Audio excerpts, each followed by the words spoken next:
Okay, good afternoon. So bali may nabili tayo ngayong ito, spray gun. So nabili natin sa online. So i-unbox natin yung nabili natin na spray gun. Then meron din tayong mga seeds. At ito mga fittings ito.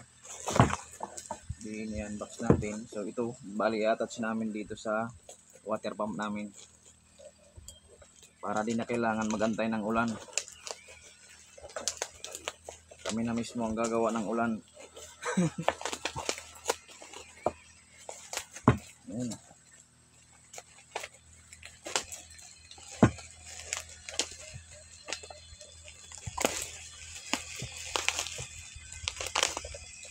Ayan. So legit mga kabukid.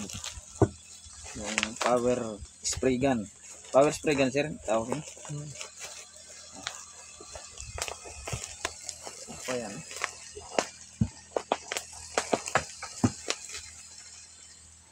Main kakut. Sana lang. Hindi ka na main pakalaya. Kung tak legit. Maging effective.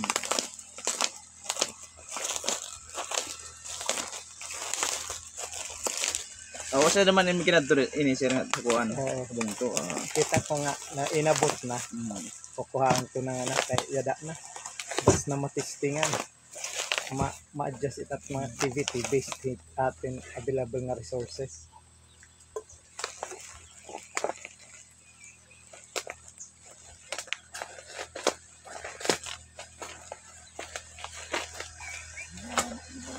Standby siya.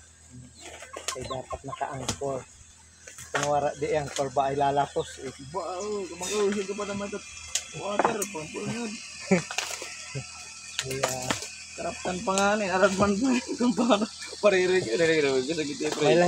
inausukan dito itong mga tripod. It's very lang kung tayo magkagabot. Kahit pressure hindi kasi.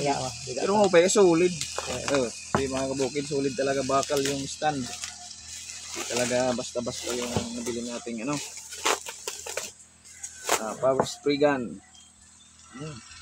So yun. Puthaw.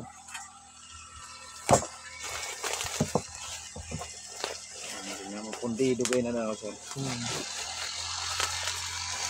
Wow. Okay.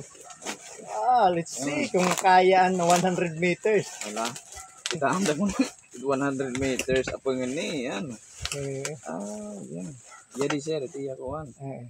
Spray. Yan i-comment hiya. Yan i-stand din hiya. Ini i-connect dito na host i-attach. Okay. So good. Good yung nabili natin. Legit mga kabukid. So ipapagitan lang namin yung niya, performance mamaya pag na-trial namin. Okay, thank you. Yan. So yung dyan, lalagyan pa namin ng stand para mas malayo pa yung ng tubig. Yung napakaganda. So yung drip hose namin, bali namin yan, i-convert na namin. Water gun na yung gagamitin namin. Yun.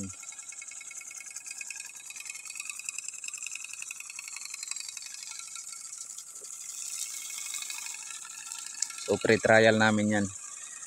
Bali bukas subukan namin makapagtanim.